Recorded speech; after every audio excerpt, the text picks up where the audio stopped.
bonjour et bienvenue dans ce nouveau tutoriel, la deuxième vidéo où aujourd'hui je vais vous expliquer toute la partie Setup F7. Alors une fois que le robot est installé, comme vous pouvez le voir, il y a une partie ici avec différents paramètres qui sont vraiment les paramètres les plus importants du robot car ils concernent toute la partie risque, profit, fermeture automatique des positions ainsi que le volume des trades que vous voulez ouvrir. Donc il suffit de cliquer ici sur F7 et comme vous pouvez le voir ici, on est capable de choisir le langage disponible en anglais, en espagnol et en français, le volume en lot, donc un lot, il suffit d'écrire 1, si on veut un mini lot c'est 0.1 lot, un micro lot, mais on a une flexibilité totale, on est même capable de mettre 0.23 lots si l'on le souhaite, bien sûr en fonction de notre money management. Le risque maintenant, une fois que le robot est installé, pour éviter des fermetures qui sont faites par inadvertance, ils sont mis à 99% et 99% bien sûr, il ne faut pas le laisser comme ça. Imaginons qu'on ait un risque reward par exemple de 1% avec un objectif de reward de profit de 2%. Bien, on met ici notre pourcentage de risque à 1%, on met notre pourcentage ici de profit de reward à 2%.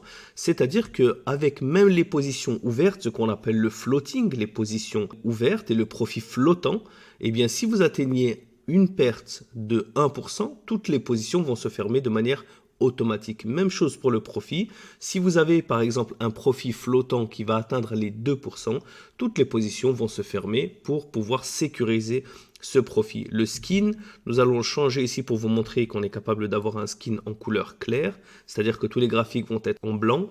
Et ici, vous avez une description ici en français, en anglais et en espagnol. Comme vous pouvez le voir, nous allons le lire ensemble. Le volume est en lot. Pour le lot, le risque et le pourcentage de fermeture. Nous allons agrandir ici notre fenêtre. Fermeture générale des ordres. Le reward est l'objectif en pourcentage qui va générer la fermeture générale des ordres. Et le skin, c'est le changement des couleurs comme je vous l'ai dit. Donc maintenant, on va cliquer sur OK.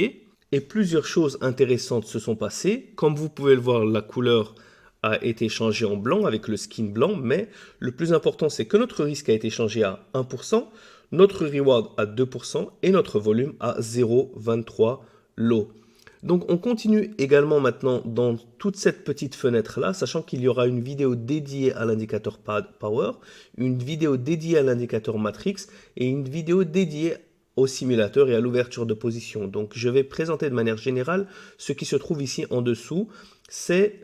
Il suffit de faire passer la souris pour voir ce qu'il en est. Donc c'est le changement de tous les graphiques en une heure. Comme on peut le voir ici, c'est en une heure. Et si on clique ici sur M15, tous les graphiques immédiatement, et ça de manière très rapide, passent en M15. À quoi ça sert ? Eh bien, lorsqu'on fait du basket trading, on est amené à regarder de nombreuses paires ensemble. Donc, dans une devise, comme on peut le voir ici, il y a 7 paires de devises qu'on regarde ensemble. Eh bien, parfois, on peut être amené à vouloir faire du multi-time frame analysis, c'est-à-dire regarder, avoir une analyse en différentes périodes, passer de H1 à M15 et ça, on perd énormément de temps à cliquer sur chacun des graphiques, d'autant plus que parfois on peut en oublier un et ça peut fausser notre analyse parce qu'on en a changé peut-être 6 et que le 7e on a oublié et qu'on ne sait pas qu'on l'a pas mis en M15. Là, il n'y a aucune erreur parce qu'on sait que tous les graphiques, regardez, quand on clique dessus, ils sont tous en M15. Si je repasse en H1, il suffit de cliquer ici et là, automatiquement, il passe tout en H1. Non seulement c'est un gain de temps, mais en plus de ça, ça évite de faire des erreurs lorsqu'on doit tous les changer en même temps. Ensuite, ici, il y a, si on laisse notre souris dessus, c'est notre Profit Loss Live. C'est-à-dire que lorsqu'on ouvrira des positions réelles, qu'elles seront réellement ouvertes et non pas simplement dans le simulateur, et bien c'est ici que l'on verra notre profit ou notre perte en dollars et en pourcentage. Ce bouton-là, c'est le fermeture de tous les ordres live. Donc, une fois qu'on aura ouvert peut-être 3 baskets, peu importe le nombre d'ordres que l'on ouvre ou le nombre de baskets, lorsqu'on clique ici, tout se fermera de manière automatique et rapide pour bien sûr un gain de temps et pour éviter encore une fois des erreurs techniques où on oubliera de fermer des positions. Bien sûr, les positions se ferment automatiquement lorsque soit le risque ou le reward est atteint, mais on a également la possibilité de les fermer de manière manuelle si on le souhaite, bien sûr. Ensuite, ici, on a le bouton 1, 2 et 3. Lorsqu'on clique dessus, voilà, la couleur s'affiche et donc c'est-à-dire que le premier simulateur va s'ouvrir. On est par la suite capable de commencer d'ouvrir des positions qui vont s'ouvrir dans le simulateur et lorsqu'on cliquera encore une fois dessus, ce simulateur passera en live, c'est-à-dire que les positions passeront du mode simulateur au mode réel. Mais bien sûr, il y aura une vidéo dédiée au simulateur.